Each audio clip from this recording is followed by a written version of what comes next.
Welcome to the Rev and the Rav, a program of interreligious dialogue and discovery. My name is Rabbi Daniel Lehmann, president of Hebrew College. And I'm Nick Carter, president of Andover Newton Theological School. Welcome. Today we're going to begin a program that's more reflective as we come to the end of this Rev and Rav series. Nick, you're retiring in just over a month, I guess. Yes. And we thought it would be appropriate for us to speak a little bit about what we have learned, what we have gained personally, religiously, intellectually from our time spent in study together. What questions we still have, what are the gnawing issues that will continue, I think, to stimulate us. And I guess I'll begin by saying one of the most poignant and powerful parts of our study for me personally has been the extent to which in reading Scripture, both Hebrew Scripture and Christian Scripture together, I have really been inspired by the extent to which you connect to the text so directly, personally, viscerally, and the layers of tradition that I tend to see the text through, which often distances me, I think, from the direct message and language of the text, is something that I found in your reading comes through much more clearly, that direct personal and even confessional connection to the text. And I think it's certainly very much a legacy of the Protestant tradition of which you are part. And the ways in which various texts that we have studied continue to resonate with you, especially with regard to messages of social justice, of hope, of faith in the future for all of humanity. And it's that personal connection to the text that I have found just very compelling. Wow. Thank you, Danny. My Baptist forebearers will be very happy to hear that I'm still a good Bible boy. Right. So thank you for that. Well, in turn, there are several things I think I would observe that I've learned from you and appreciate. I think the first that I would have to say, I would use the word faithfulness. And there's something that I see in you and in the Jewish tradition of a commitment, a deep, abiding commitment of being faithful. And in some ways, it's a faithfulness that plays itself out in, if it's not too heavy a word, obedience. A commitment to follow the law, to delight in reading the law and digging deep in it to understand it and to engage centuries of Jewish debate. And I get a kick out of that, of the almost to be Jewish is to debate. And that, you know, you're happy to both share your knowledge of the rabbis, but also disagree with them, almost like they're current debate partners for you. Right. Interlocutors. Yeah, and you welcomed me into that debate, and it was very fun for me in that sense. But there is another sense of the obedience and faithfulness that I have some real envy for. That I think a Christian practice, particularly here in the United States, is relaxed. And in many ways, we've moved away from a sense of obedience, of discipline in our faith, and I'm envious of that. And it's been very helpful to me and inspiring to be that close to you and to the Jewish practice in that way. Yeah, it's interesting because the flip side of that coin for me has been the extent to which, in the course of our conversations, I've come to appreciate how deeply rooted certain democratic processes are within your religious community. And whenever we talk about, how do Baptists go about, various processes within the congregation, whether it's ordination or whether it's namings and baptisms and all this stuff, there's such a sense of the involvement of the congregation as a collective, and such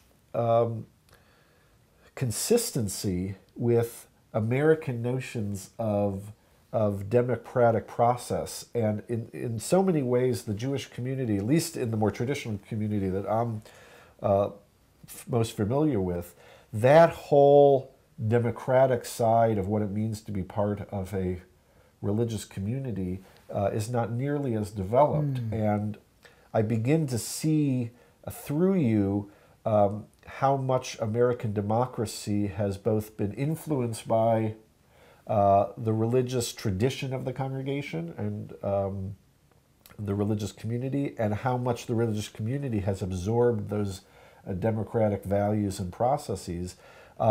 Even at the same time, I sometimes wonder about the extent to which ritual has become muted in that democratic process, and there's a kind of flattening of some of the ritual landscape that often has been curious to me. One of the things that has been fascinating is the notion of adult baptism, and it seems to me that ritual with real immersion is so powerful and rich, and in many ways stands out, I think, as a real commitment to that elaborate ritual process. And we've had other discussions where you've described, whether it's an Advent or in Lent, and we're coming up to Easter, so I'm excited to join you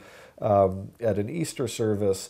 But the pomp and circumstance, the music, the ritual, the scriptural readings are very much present, and yet oftentimes when I think about it in the context of Jewish ritual, the Jewish ritual seems so much more elaborate and sometimes even overwhelming. Yeah.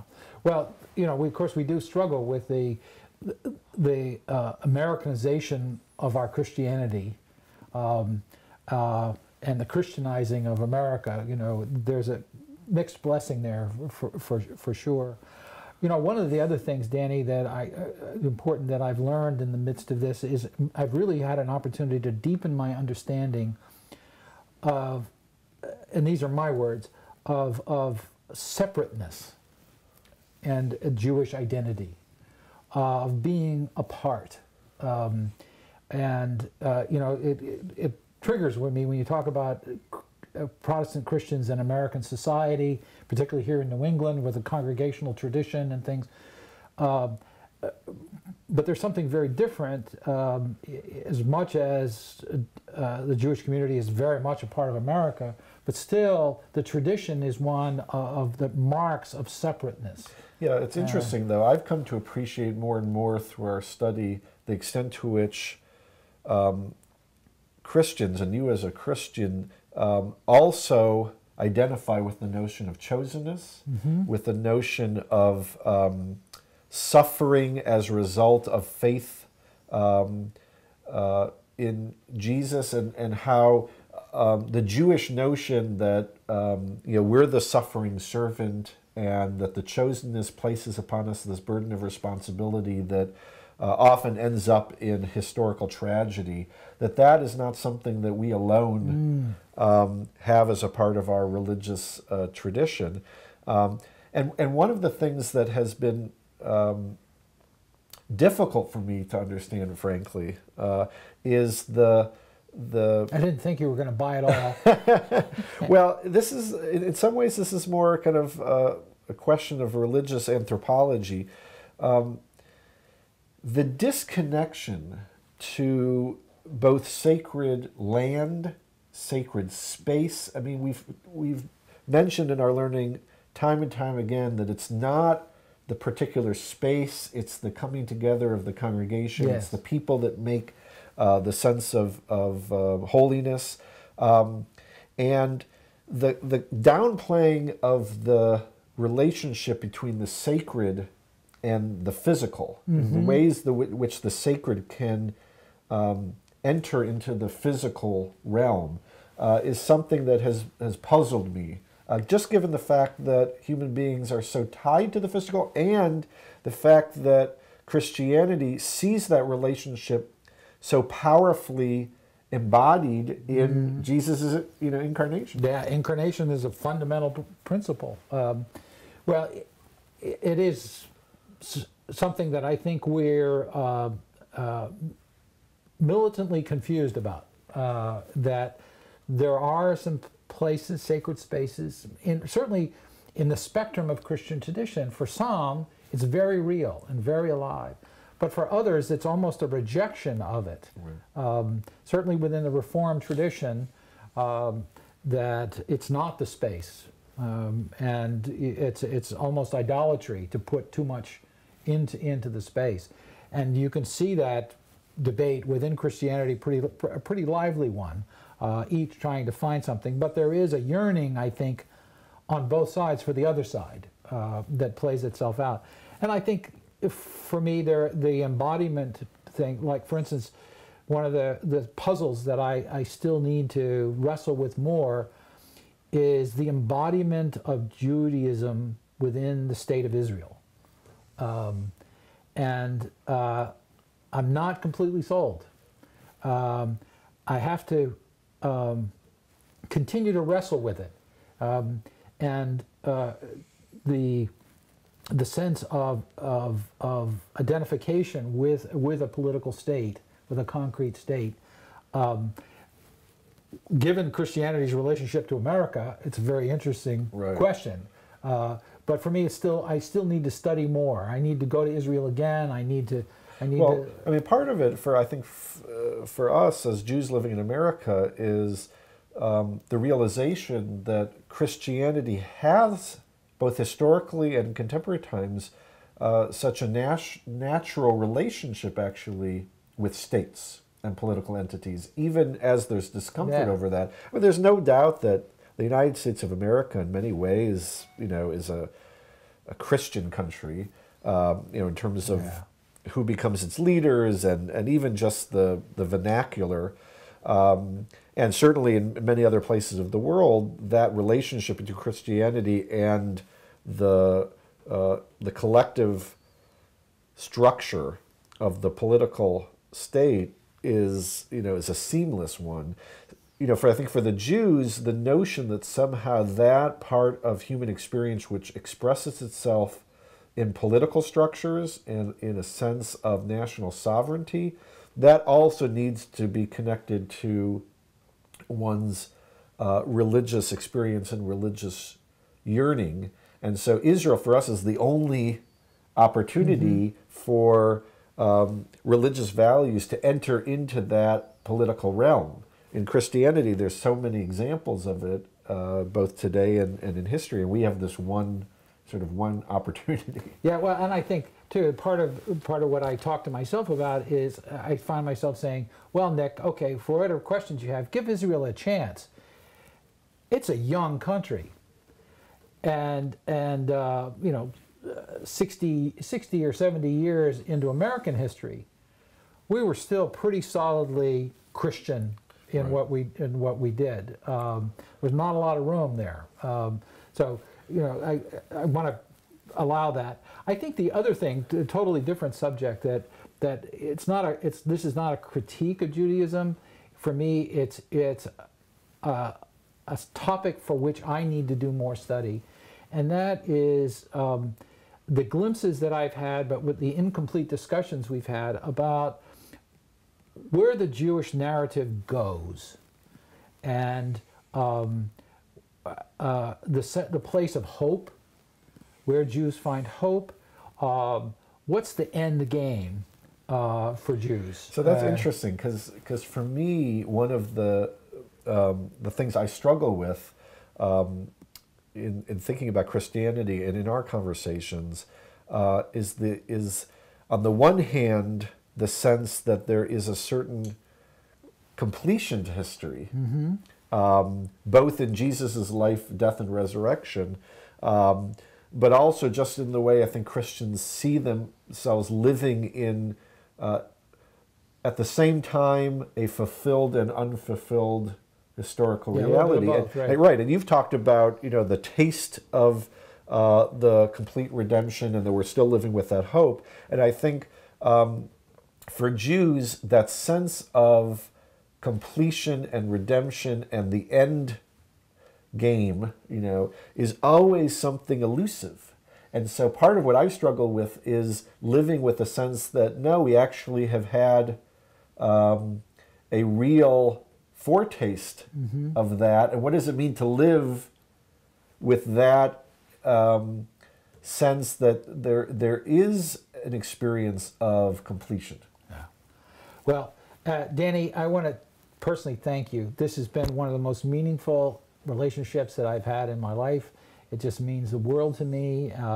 You have helped me in my faith. You have made me a better Christian by sharing your faith and your scriptures with me. So thank you. And I want to thank you. We have a rabbinic tradition of ritual, a statement in the Talmud that to live without a study partner is really, in a sense, to be deeply bereft. And I'm feeling that loss as we near your leaving Newton and Andover Newton Theological School and your upcoming retirement, that this chavruta, this partnership, has been such an enriching part of my life.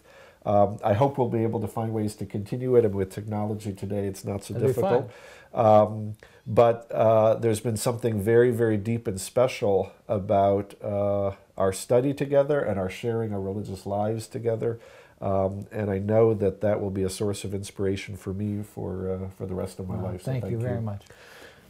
Well, friends, thank you for joining us for this series, The Rev and the Rav. It's been a delight for us to have this time of dialogue and discovery, as we say. I'm Nick Carter, president of Andover Newton Theological School. Peace. And I'm Daniel Lehmann, president of Hebrew College. Shalom.